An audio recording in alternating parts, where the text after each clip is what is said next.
You guys, former President Donald Trump's second impeachment trial began today. The House impeachment managers laid out powerful evidence of his guilt, while most Republican senators signaled that they have no interest in holding him accountable. For more on this, it's time for a closer look. The nation is currently facing a series of calamities unprecedented in our lifetime. It's so bad that Jake Tapper's brow furrows have started encroaching on the rest of his face. He's starting to look like a Shar-Pei with gravitas. And in the short term, things are only getting worse. Millions are unemployed and the economy is still stalling. The vaccine rollout is still chaotic, even as more contagious COVID strains are spreading, not to mention rising poverty and child hunger, while millions face the threat of eviction or losing their health insurance. Oh, and also the former president is facing a second impeachment trial for inciting a violent insurrection that ransacked the Capitol and sought to overthrow democracy. And I know I'm starting to sound like an African gray parrot who was left alone with a collection of Morrissey records, but this is where we are. If you're a person with any sort of platform right now, you could spend any amount of time you want covering any of those topics. Or if you're Fox News, you could spend precious minutes in prime time covering whatever the this is. Jonathan Kay is a senior editor at the online magazine Quillette. He did a throwaway tweet revealing that for the last 3 months he'd accidentally been washing his hair with his dog's shampoo. And next thing you know, big-time Hollywood stars Seth Rogen and small-time lefty hack Keith Olbermann and the rest of the blue checker were pounding on him. Yes, that's what Fox News was talking about last night. Dog shampoo. You know, the stuff Ted Cruz uses to wash his beard. I also use Frontline, gotta keep those ticks away. I have no idea what this is about, and I have no interest in learning. All I know is the smaller the story Fox News is focusing on, the bigger the story they're ignoring is. If you ever tune into Fox and Friends and they're talking about, I don't know, whether vanilla ice cream is going to be canceled for being too white, just know the story on CNN is probably Don Jr. eats Eric. But that's what the GOP is all about now. Inane culture war bull. There's not time for insurrections or COVID when a poor man catches flack for complaining the font that said 4 pets was too small to read while ignoring that there was a picture of a dog on the bottle. I lied. I did know what the story was about. What can I say? I follow big-time Hollywood star Seth Rogen on Twitter, and if you're wondering what incredibly cruel thing he said when he saw the "I've been using dog shampoo" tweet, a tweet so cruel that Fox News did a segment on it, it was this. I get it. You see a tweet like that, the next thing you know, you're stress-eating a box of human snacks. This isn't a political movement with policy ideas, it's about culture. They want you to think Antifa's coming to your house with migrant caravans to take away your guns and your dog and your human shampoo with the picture of a dog on it. In fact, that's barely an exaggeration. That's their actual argument now. The Democrats are just as responsible for inciting violence as Trump is because Democrats want immigration reform. Democrats are arguing that Trump welcomed and incited a violent incursion into the Capitol, when it is they who are enticing illegals to bust through our borders, exploit our resources, and commit crimes. Exploit our resources? Do you think immigrants are coming to America to open a copper mine? You sound like a desert warlord from the Mad Max cinematic universe. Who is your guest for this segment? The Doof Warrior?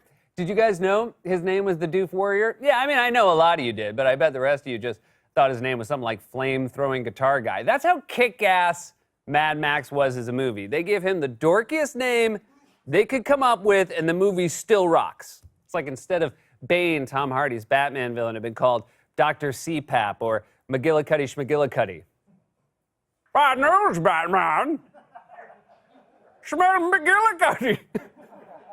Also, you used busting through our borders already. You got Donald Trump elected on those fishtails, and I thought we made it very clear that GOP platforms are like stand-up comedy jokes. Once you use one on TV, you can never use it again. It's why prayer in schools, explicit rap lyrics, and Murphy Brown's pregnancies were used in one election cycle and then never again. You have 4 years to come up with a new way to terrify the people of Florida. Maybe claim the DNC is trying to ban fan boats and jean shorts that go to the ankle. What's that? The GOP is already doing that and it will work and Lou Dobbs will suddenly be our next president? Okay, man. Politics, you sure are goofy.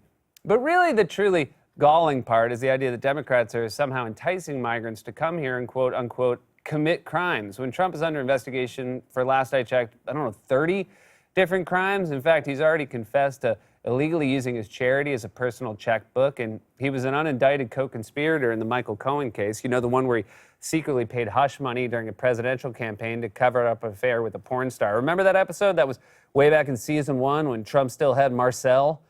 The Manhattan DA and New York Attorney General are both investigating Trump and his businesses. The DA in Fulton County has been looking into whether to open an investigation, and yesterday the Georgia Secretary of State's office said it opened an official inquiry into Trump's unhinged phone call attempting to bully Georgia election officials into throwing out legal ballots and overturning the results. And I'm no lawyer, but it almost certainly seems like a crime. One former federal prosecutor told CNN, "It's pretty clear that the former president committed election fraud. If you listen to the call, it sounds like any other call that you might have with an organized crime ring or a drug conspiracy ring or something. And that is that you've got almost code talking about, this is what I need you to do. If you could just help me out here." And even that is a generous interpretation. Trump doesn't talk in code. He's like that idiot who calls a weed dealer and uses code and then uses the real word to make sure the code was right. "Hey, Scott, what's up? You got any tickets for the reggae concert?"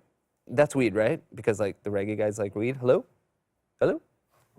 In response, Trump spokesman Jason Miller, the guy who looks like he swapped heads with a Pez dispenser, said it was actually the fault of Brad Raffensperger, the Georgia Secretary of State, for taking the call in the first place. There was nothing improper or untoward about a scheduled call between President Trump, Secretary Raffensperger, and lawyers on both sides. And Mr. Raffensperger didn't want to receive calls about the election. He shouldn't have run for Secretary of State. Man, where does Trump find these fine purveyors of pretzel logic? "Look, Your Honor, if you don't want my client stabbing people, then Cuisinart shouldn't sell knives." Oh, my bad. Wrong case. Any chance Cuisinart sells guns? Oh, I think you're probably going to jail. It's not terrible. They have libraries. This guy is under investigation for actual crimes, let alone the impeachable offense of inciting an insurrection against the U.S. Capitol. The least we can do is bar him from ever holding office again. Instead, Republicans and their allies in right-wing media are engaged in a ridiculous attempt to equate Democrats encouraging peaceful protests with Trump spending several months feeding his unhinged-based lies about the election and fantasies of violent retribution. I want to interview Chuck. I want to interview Joe Biden. I want to interview Kamala. I want to interview Pelosi. I want to interview Maxine Waters. I want to interview Cory Booker, Eric Holder. I got a whole list. Would you consider looking at my list? Yeah, I'll be glad to look at it. If the House managers want to call one witness, the defense is going to call all the people you named and then some. The impeachment in the House took place without a hearing, without one witness being called, and without a lawyer for the President of the United States. You can't get a traffic ticket based on the procedures they used to impeach President Trump. Okay, first of all, have you ever gotten a traffic ticket? You can get one for anything. One time I got in my car and found a $20 ticket on the windshield for something called curb-adjacent wheel placement. In New York, we have something called alternate side parking, which basically means you get a traffic ticket unless you can solve a riddle. To park your car free of pay, it must be a date ending with a day, but neither F or T can appear on the calendar box 3 spots from here. Also, Sean, congrats on your list. You sound like a toddler talking to a mall Santa. Will you look at my list, please? I want a Tonka truck and a Nerf gun and a regular-shaped head. Listen, kid, I'm not really Santa, but I can tell you, you're probably stuck with that head, bub. Now, most people aren't buying these asinine arguments. A majority of Americans, 56% in a recent ABC News poll, want Trump convicted and barred from ever holding office again. So cowardly Republicans are hiding behind a new argument. Impeaching a former president is somehow unconstitutional. I want to read this very revealing quote from Senator James Lankford. He says, quote, "I don't know of anyone that their mind is not made up ahead of the impeachment trial. The first question on the issue of constitutionality, that drives a lot of it and everything else. I think people are pretty locked down." Oh, you're locked down? You're supposed to be the jury. Once again, these guys think the standards that apply to everyone else somehow doesn't apply to them. I mean, none of us could get away with just announcing how we feel about a case before the trial starts. I tried that one time when I got called to jury duty.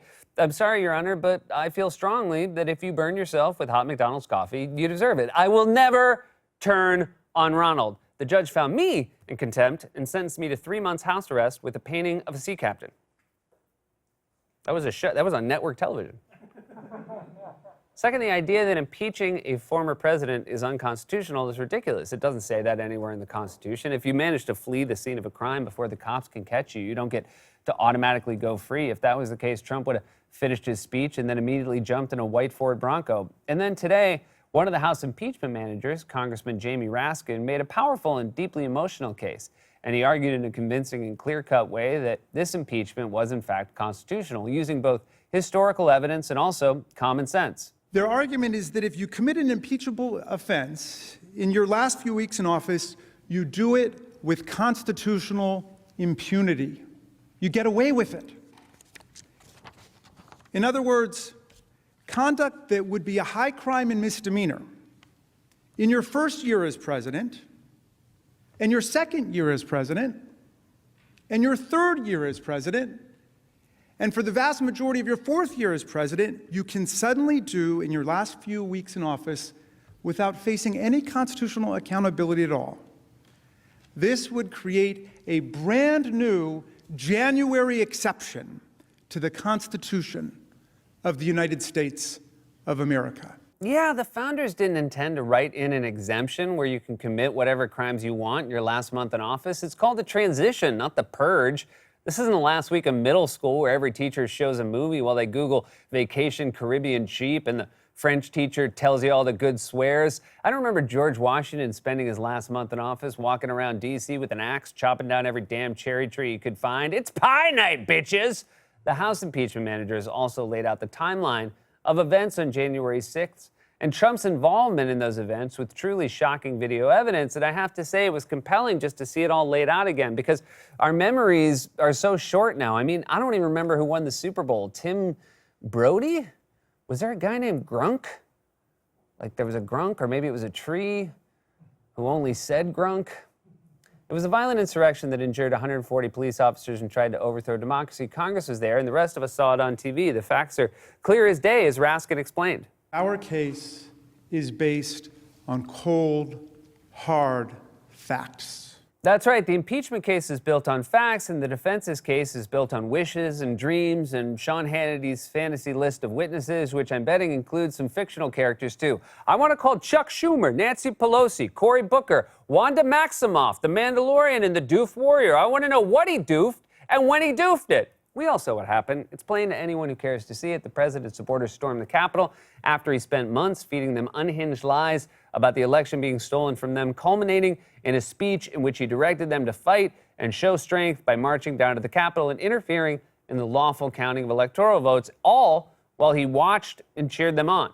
At this point, we have to conclude simply that if Republicans won't hold Trump accountable for doing that, then they support it. And if given the chance, they'll do it again. Impeachment should be the bare minimum for inciting a violent sedition. If you ask me, Trump should be washing his hair with his dog's shampoo. This has been A Closer Look.